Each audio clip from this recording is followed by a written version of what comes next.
Okay, folks, turn 9. So on the one hand, this was a really good turn in some ways. We took Welrid, we took Setica with barely a fight, and we took the Mercs. We did lose a couple of chariots in the Mercs, and a couple in Setica, but overall casualties quite light. And of course, Welrid we took with no casualties whatsoever.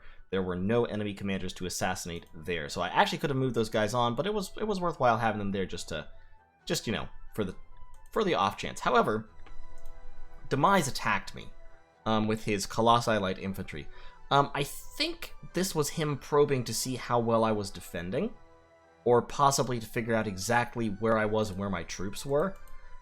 He's playing it off as a mistake, claiming that he didn't notice the differences between my banner and the independent banner, which is, I mean, that's vaguely believable. Like, okay, it could be so. That said, I'm not sure I entirely buy it. And it's not like he's been super conciliatory about it. I sent him a message before this being like, hey, how's it going, neighbor? I'd like to go fight Kalkheim. Kind of need that forest in order to do that. What would you like in exchange for it? Trying to offer a deal. He didn't respond to that message before the turn ticked. Instead, he just, like I said, just moved these guys in and attacked me into my cap circle.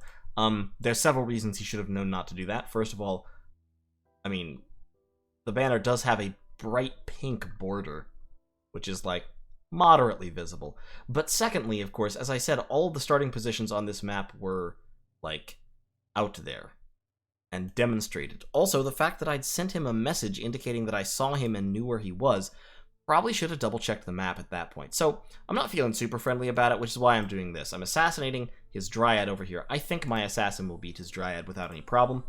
I'm moving in some chariots, which should, I think, pretty much just roll over his Colossi Light Infantry. And I'm moving these chariots up to take Edirol, to cut his retreat, as it were, so that I can take both of these provinces. Local defense appears quite well organized. That said, the local defense is just Indies, and I would bet on 6 chariots to take the Indies that were in that province. Now, this guy has a chest wound of battle fright, so his morale is fucking 4.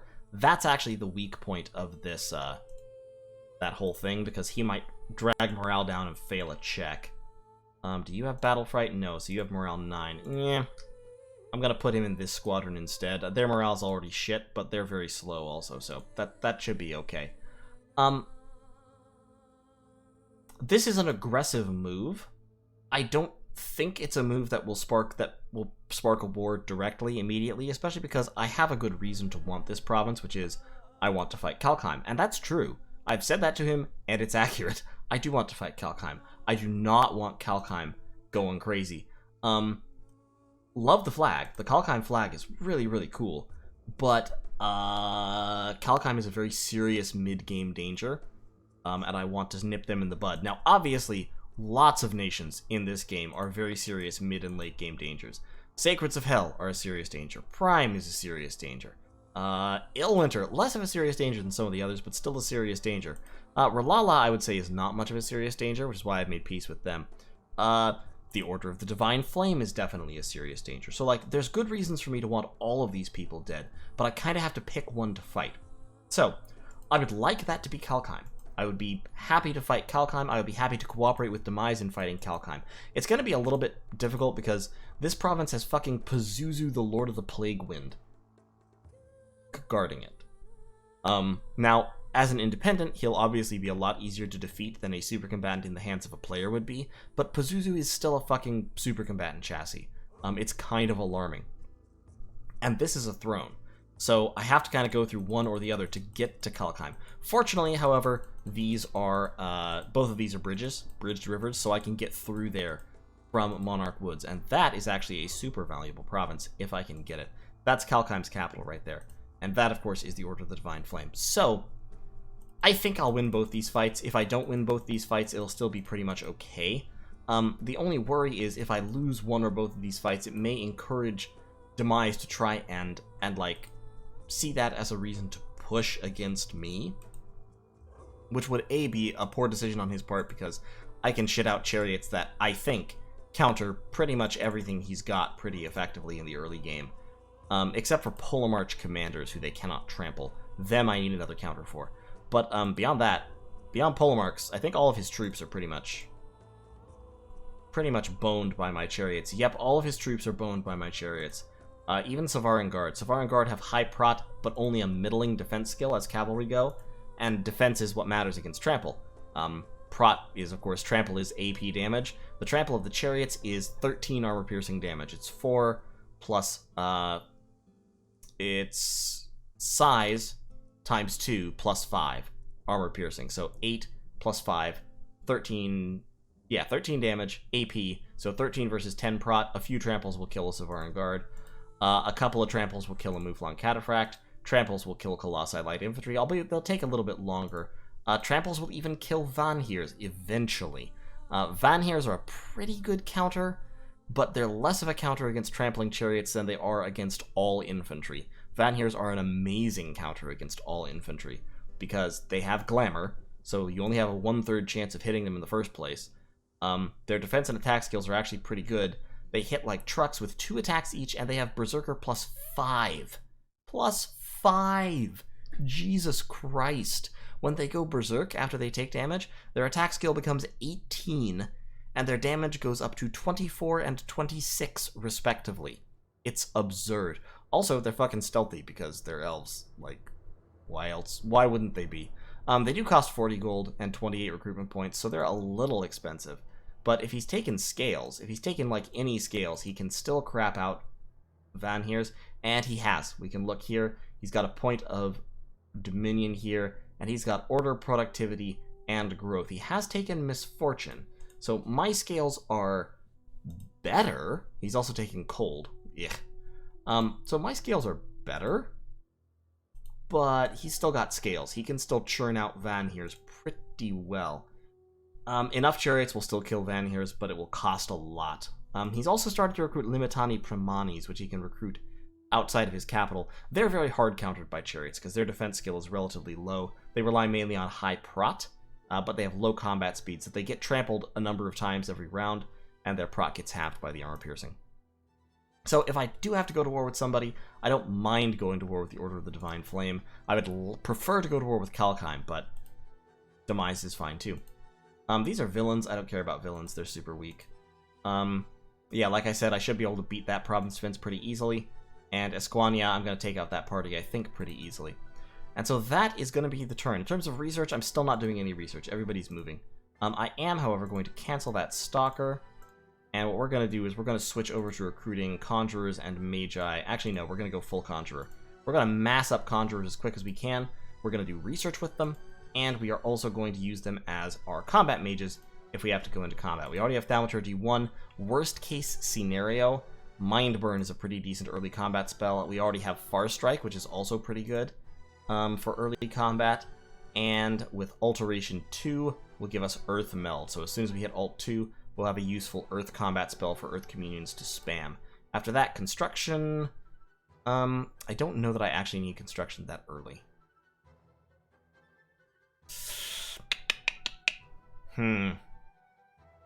Might cancel Construction, just go Alt 2 and then rush Conjuration. Because Conjuration will give me Earth Power, which is a super, super good power boost, and Power of the Spheres. And then it will also give me my Heavenly Fires and Ujigami.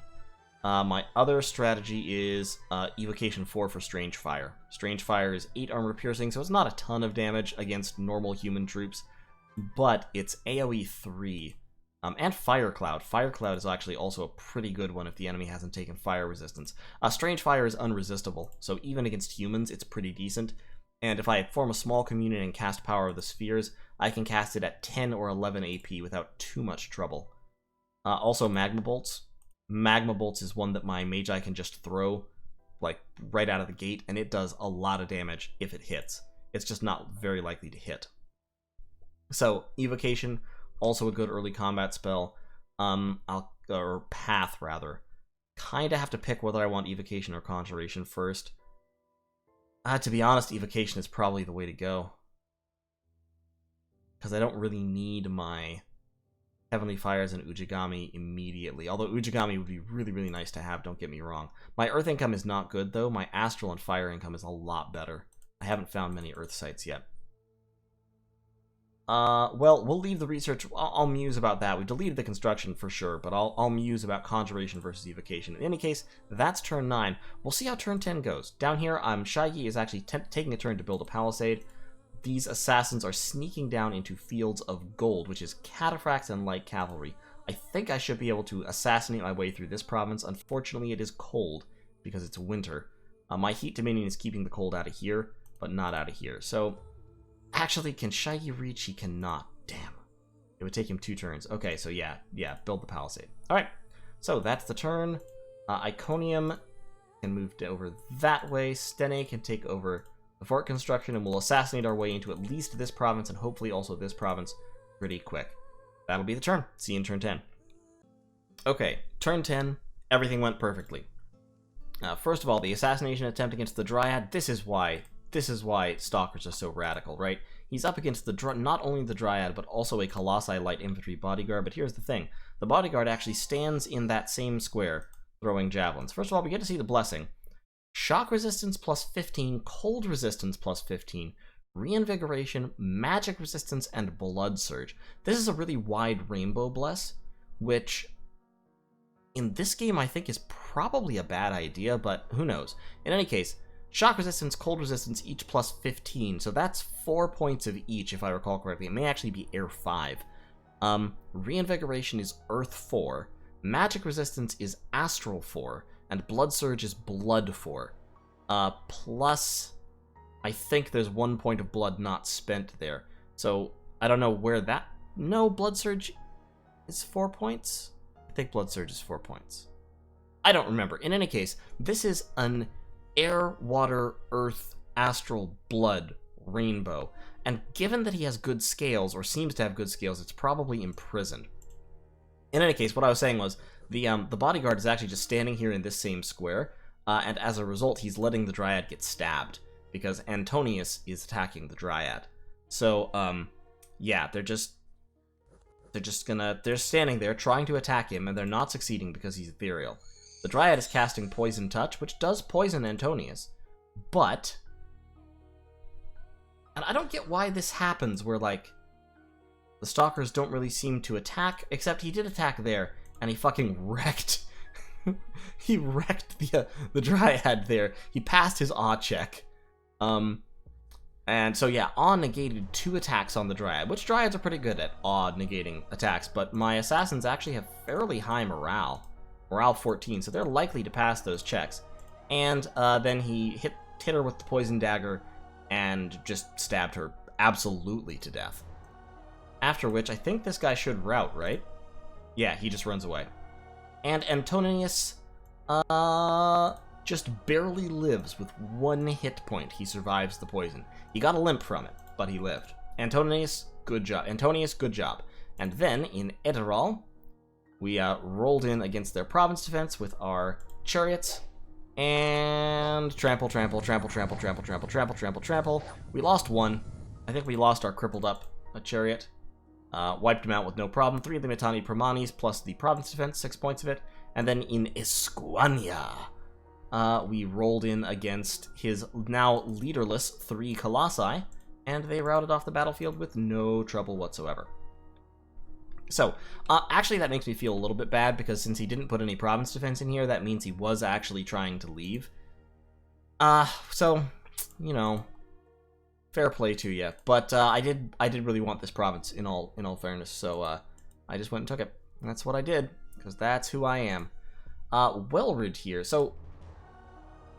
Yeah, it's still in his dominion. Yeah, it looks like he has scales, so he took an imprisoned rainbow, is what he did. Which is certainly a move. Ballsy. I would call that ballsy.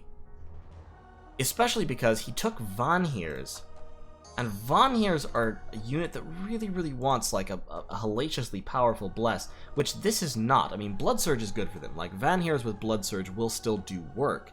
And shock resistance and cold resistance are excellent. I mean, having resistances is great and all. But, like, blesses that Vanheers really like. Barkskin. Plus defense. Quickness if you really want to meme.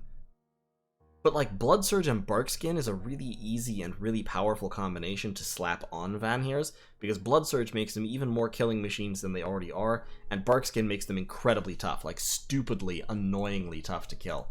And then you can also throw on some elemental resistances, but the point is, you take that god awake or maybe dormant, and you sacrifice quite a few scales, but Vanheers are worth it. It's interesting that he chose Vanheers and then did not actually bless them in the way that you normally would, because like Barkskin on Vanheers pushes them up to almost 20 prot, and then Berserk stacks on top of that. So, you know, you end up with like Nat prot 15, I think. I believe that's how that works. Yeah, if you get Barkskin active before the Berserk goes off, at least. So yeah, I mean, you get pretty high prot by doing that to Vanheers. And, with the Blood Surge, of course, their attack skill will be 16, and then they'll Berserk, and then it'll be fucking 21. And their strength will be also 21, which means their sword will be hitting for 27 damage, and the axe will be hitting for 29. So that's a little bit absurd. Yeah, I mean, Blood Surge Vanheers, great, solid. Blood Surge Elemental Resist Vanheers, fine, not a problem. Magic Resistance works well for his mages and for his Polemarchs. This might be a Polemarch Bless, is what I'm thinking, because the Elemental Resistances and the Magic Resistance, plus a little bit of Reinvigoration, those all point towards making Polemarchs really, really efficient thugs. Which is fine, which is great, it's a good idea. I'm not so certain that he's going to be, like, able to recruit 1 million Polemarchs, especially because, I mean, he's going to be a little bit divided between his other really, really good mages. He's got Earth Readers. Earth Readers are really solid. If I recall correctly, he took Iron Blizzard or Iron Darts, so his Earth Readers can cast that because they're Sacred Earth mages. Buddhas are just fantastic mages in general. Marshmasters are fantastic mages in general. Dadukos would be fantastic, but of course he can't actually recruit them anywhere except here, potentially, if he builds a fort there or there. So I don't know. I think he's going Polemarch Thug strategy. So a big part of my strategy then is going to be, okay, if he attacks me with Polemarch Thugs, how am I going to counter them? My Tramplers won't work. Bone Tribe Beast Hunters actually will work to an extent, because they have piercing damage and a lot of it. Plus when they go Berserk, they go up to 21 pierce, which is hard enough to punch through a lot of protection. If we look at those Polemarchs again, they start off with 21 prot. Pierce would reduce that by 4 to 17.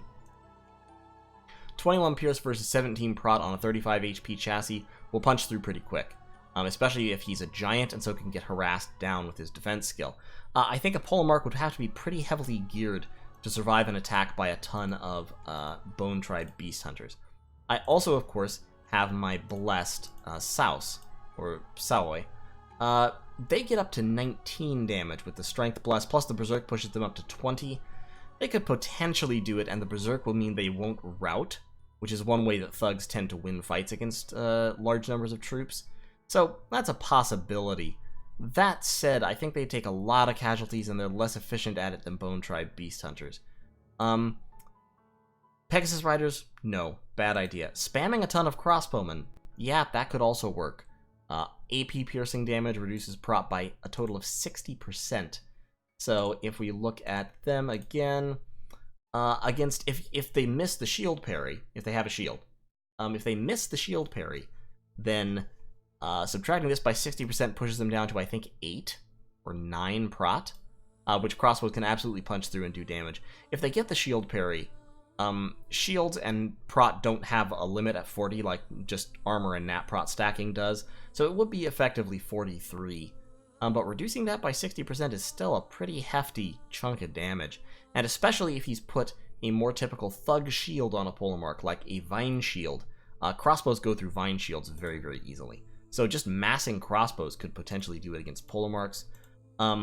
Strange Fire probably won't, because Strange Fire doesn't do enough armor-piercing damage unless I'm spamming it out of a pretty hefty Communion. Like if I have 8 Communion Slaves, and I cast Power of the Spheres for a total of +4 Astral Magic. That could do it, because then I'd be Astral 5. So I'd be casting at +3. I'd be casting at 11 armor piercing damage. So enough Strange Fires spam could potentially do it. In terms of combat spells that would kill Polar Marks, though, Magma Bolt won't really. Fire Cloud won't. Mind Burn and Soul Slay will. As will Gifts from Heaven. So I have some magic counters. I just have to research up high enough to get them active. Stellar Cascades would also do it, or Astral Geyser. So I've got magical counters. Or Astral Fires if he failed a magic resistance check. That could do it. Magma Eruption would not, because that's not armor piercing, unfortunately. So yeah, Evocation is probably a good shout. Alteration, of course, Alteration 2, critical for Earth Meld. Very, very easy, very cheap, very effective early game Earth spell. And then higher levels of alt, I will want to go down to get like Destruction, Body Ethereal, obviously, and the death spells that are in Alteration, like Enfeeble, Drain Life, and of course Darkness, Skeletal Legion, that kind of thing. My high-level death buffs I will absolutely want to have active as well. I will be weaving death into my communions pretty quickly. And eventually Disintegrate is an excellent anti-thug spell because it's just save or die. Sort of hilarious that way. Army of Gold, Army of Lead, all that good stuff. Alteration is a fantastic path for me. So, in other news, I'm building another fort down here because I actually have a ton of money. 1,400 income, only 166 upkeep. I am rolling in the dough. So we now have 3 forts under construction. Shaggy is moving up. We're assassinating here and here, down in Fields of Gold. Actually, I'll tell you what. I'm going to move Iconium down so I can take this province with assassins, because this province has not been taken. Valcoria has not been captured by Prime yet, which means I have at least 1 turn to try and take Fields of Gold. Meanwhile, Shaggy will double back and roll over here to attack these Deer Tribe. I'm meeting him up with a few more chariots, and I think 11 chariots can take 50 Deer Tribe.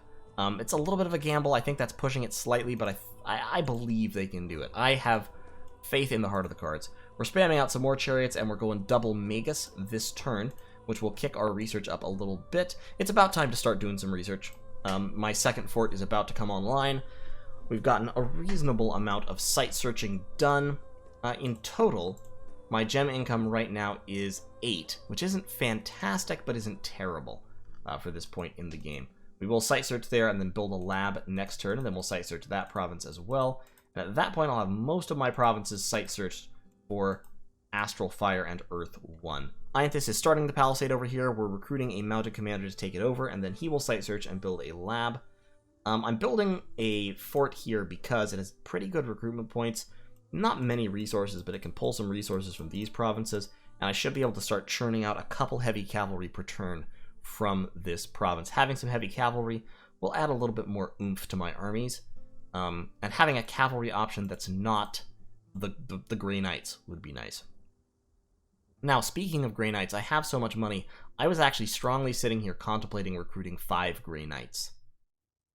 Because Grey Knights actually have an incredibly powerful lance charge. Their charge bonus and a super high combat speed plus ethereality, so they are actually really good for some things. Their charge bonus of, I think, 5, it's either 5 or 6 damage, pushes them up to about 24-25 piercing damage on the charge with the lance. That's enough to outright kill most things that aren't a giant. On top of that, of course, their morale is high, so they pass awe checks really well and stuff like that. And the defense skill plus the prop plus the ethereal, they're pretty tanky. They're really tanky for a human HP unit.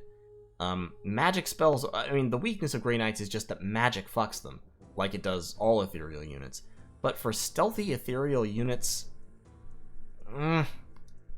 I'm strongly tempted to mass up a few here in the early game and use them as a surprise, especially when attacking a fort, because as somebody pointed out in the comments, which I hadn't really been thinking of before, they're ethereal. They can pass through fort walls like fire elementals. You can set them way out on the corner and script them to attack rear on a fort assault, and the enemy may not be expecting that. And if they're not, then those Grey Knights could get into the rear lines and really fuck up a few mages, which could completely screw somebody's fort defense plan. So that's definitely a thought. That is something that's absolutely worth considering when you have a super, super high speed unit like that. Set them to the side, drop some buffs on them like Strength of Giants or whatever, and let them go. and they might be able to just zoom around the back and murder a whole bunch of mages before anybody can stop them. Yeah, absolutely worth considering, especially because I have earth buffs. So I could get a pack of Grey Knights on the side with some Magi behind them, set these guys to hold an attack rear, and the Magi communion, and then on the second round, before these guys attack, they cast, like, Cheat Fate, Strength of Giants, Legions of Steel. So buffing their protection to 21, their strength to 15, and making them ignore the first hit they take. That would be pretty scary. Might be worth committing the 600 or 700 gold to have 5 or 6 of these guys floating around for that purpose, especially if I anticipate that I'm going into a siege soon. And this would be the time to do it, because this is the time when I have a whole bunch of income and not a whole lot of upkeep. That said, right now I'm mainly focused on just churning out forts as quick as I can. So I've got 3 under construction, and I might start another one next turn.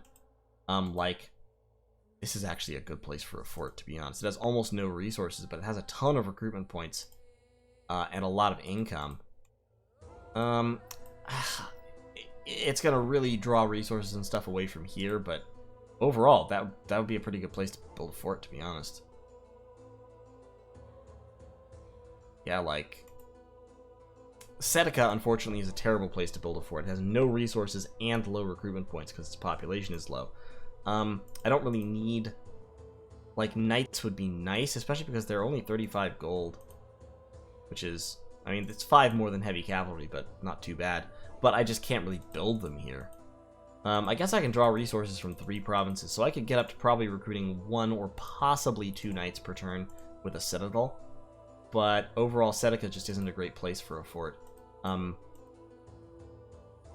Edirol is no better, so Esquania is really the place to be, I guess. Let's move Othelden up to Esquania. Don't think there's any real reason to build it here as opposed to there, is there? More resources, actually. And more places to draw resources from, because it can draw from Vipitre, the Weald.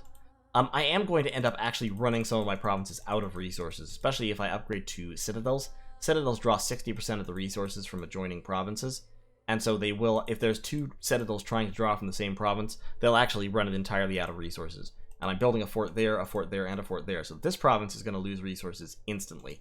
This province is going to lose resources pretty quick. This province, I don't know, it'll depend on what I do here. But yeah, I'm definitely hoping to claim both of those provinces by turn... Yeah, by turn 12, I'm hoping to. So on turn 12, my goal then will be for my empire to consist of 1, 2, 3, 4, 5, 6, 7, 8, 9, 10, 11, 12, 13, 14 provinces. Not bad, acceptable, slightly more than my fair share on this map, I believe. And especially considering that I have all these water provinces in my territory, I will definitely take that. And after that, I will start really focusing on cranking out Magi, churning up the research, and then I will start getting out some Circle Masters, and try to go for, if I'm not at war, if I don't end up at war with Demise or Kalkheim immediately, which I may not, I guess, although I think I probably will, if I have the war in hand and don't think I need a super to rush combat magic immediately, what I'll do is I will divert to get that construction 4 and build a skull staff, and start spamming out some vampires, because right now I have no death income, which is a problem. I do need to start site searching for death a little bit, so that conjurer is going to go around site searching for death. I'd also like to recruit a circle master to site search for death, and blood hunt early on. And I'd like to get out an adept of the Iron Order. At some point, I also need to start recruiting a bunch of warrior mages to fish for randoms, because I need air and water randoms primarily. And I would also like to have some fire too, which otherwise I don't have in my nation.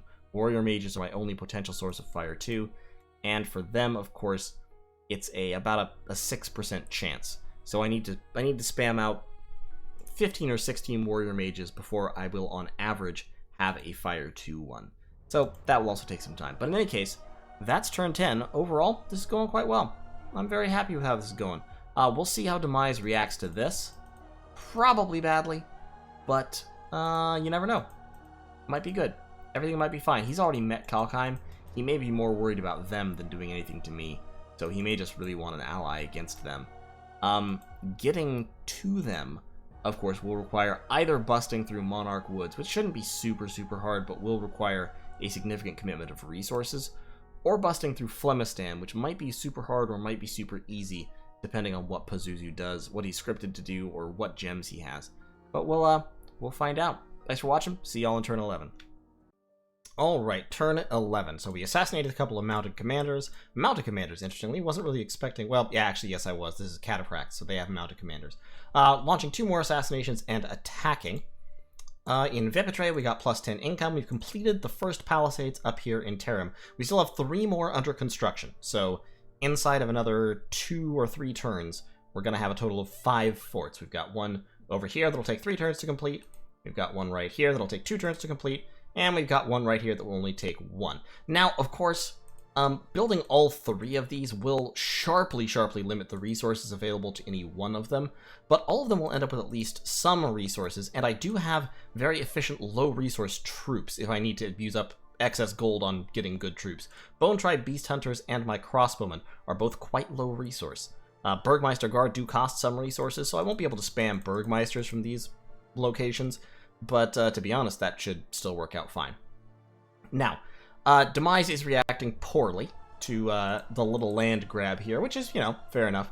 He's got a whole bunch of gladiators and some Colossi Light Infantry led by a Polemarch. This is probably a good call. Polemarchs are highly resistant to the strategy I've been using so far, i.e. they are not trampleable, and they have pretty good stats. However, Polemarchs, while sacred, cannot bless themselves, and they can still be HP routed. They don't have infinite hit points. So, with an army like this, for example, that has mainly gladiators, gladiators are extremely vulnerable to being trampled by chariots. If we look at gladiator stats, gladiators have a very low defense skill, only moderate prot, and 12 hit points. So if they're being hit by a trample, if you'll recall, is 2 times size plus 5, so in this case 13 armor-piercing damage. Their prot will subtract 6 from that, so it'll be a total of 7 plus DRN versus 0 plus DRN. It's absolutely not unreasonable to expect 1 trample to kill some number of gladiators, some fraction of them, and 2 tramples will kill most of them. Meanwhile, of course, their defense skill is very low. They do get to attack twice, so they can kill chariots pretty quickly, but of course chariots do have the second shape, my centaur chariots, that is. So they have, first of all, they have a pretty decent defense skill, and they're mounted, so they won't get attrition down. They won't get harassed as badly as infantry does. And then they still have 13 prot, so they can probably take 1 flail hit. The second flail hit, if successful, will on average kill them, but then they'll just go into their second form and keep trampling. Centaur chariots are actually extremely powerful that way. So this army can probably still be defeated by like 12 or 13 chariots, just because I can kill everything else and then the Polemarch just routs. That said, the chariots cannot kill the Polemarch himself, but Bone Tribe Beast Hunters can. Bone Tribe Beast Hunters have the piercing damage, high piercing damage, and when they berserk, it gets even higher. Polemarchs can only hit 1 person per round, so if I can kill off his troops, I can swarm him with Bone Tribe Beast Hunters and just stab him to death, which is why I'm spamming them out. Also spamming Magi. I was planning to get some more Conjurers going, but unfortunately, I don't really have that luxury. I need to have my Communions active post-haste. I am hitting Alteration 2, which will give me Earthmeld. Earthmeld is extremely efficient against basically all enemy units, but especially ones that I want to trample, because Earthmeld sets your defense to, if I recall correctly, 1, which means that the chariots will then automatically hit with their trample. Also going down Alteration to level 2 will give me Cheat Fate, which is a great buff to drop on chariots. And it will also give me Resist Lightning and Stone Skin, but those don't really matter. After that, going down Conjuration, we're going to bum rush down Conjuration. That will get us Fire Elementals and various path boosting spells. And eventually, level 5 will get us Heavenly Fires and our Ujigami. If we need to swap to Evocation to get Evocation 4, we will, but with that research, I'm pretty confident we can take on Demise's little band here. And I don't think early game he has a whole lot more up his sleeves. His stealthy Vanheers are a little bit worrying. But once again, Vanheers can still be defeated by massed chariots. A Vanheer will probably, I'll need to have a lot more chariots to take on Vanheers, because of the glamour primarily. The glamour will keep them alive long enough for them to get off their hits with their very high quality attacks. And so they will kill chariots. But I think I can kill them. I can absolutely take on Vanheers, especially if they don't have a super high level Bless, which I don't think they do. We've talked about why that is. So I don't think they have a super protective Bless, which means that I can kill them with chariots, or I can kill them by spamming a ton of Bone Tribe Beast Hunters. Bone Tribe Beast Hunters with the super high piercing damage. That'll do, pig. They'll also do the damage. Or a whole bunch of crossbows. Vanheers typically do not have to deal with crossbowmen, but I can churn out a lot of crossbowmen. And crossbowmen can punch through that high prot that the elves have and do a ton of damage to them. So that's an option there as well. So if we get into this war, I'm pretty confident about my chances, and I'm just going to go into it and fight him. I'm not going to try to call any alliances or anything. I'm just going to try to fight him and take all of his land if he attacks me, which I think I can do. Got peace down here, got peace over here, got peace up here. Need to contact Prime still. I haven't talked to them yet because I've just been busy and distracted, but we'll do that. This army, Shaggy is rolling his troops over into the Weald to take that over. We're assassinating our way into that province, as I said. That will form our early boundaries, and then if Demise decides to go to war with us, we'll crush him and take his territory as well. I would rather not. I mean, that's kind of the interesting thing. I would rather make a deal with Demise and go fight Kalkheim, but geographically speaking, I'm not going to give up this province in order to do so. This province is my way out in this direction, and I need it in order to reach Monarch Woods, because I can't cross rivers. So, like, it is what it is. If he wants to fight over this province, fine, I'll fight over that province. That's not a problem for me. And that's the turn. That's turn 11. I don't really have anything else going on. We talked about research. We've talked about recruitment. He has recruited Victor's villains, but that's 10 villains, and literally 6 province defense can usually beat 10 villains. Like these units right here, 5, 6, 7, 8, 9, 10, 11, 12. Yeah, 12 units plus a captain will beat 10 villains. It's not really a problem. I did pump the defense up to 11 here because I am building that palisade here, and I just wanted to make sure he didn't interrupt that somehow if he had villains like sneaking around in my territory. But what I anticipate happening here if Demise decides to attack me is that he'll take Edirol, I'll pull back, gather up some troops, he'll push on one more province, and I'll wipe him out with Beast Hunters and Chariots. So these Chariots are pulling back just to make sure I don't lose them unexpectedly. And we'll gather up with these 5 Chariots plus a bunch of Bone Hunters and just roll on in. We'll also have a small communion in 2 turns that will be capable of throwing Earthmeld, and Earthmeld will absolutely fuck up all his units. Let my Chariots just run rampant over them. Plus, of course, the Chariots that survive this coming battle, I can pull up north to join the parade, and I think we can crush them. So, that's the turn. I'll see y'all in turn 12.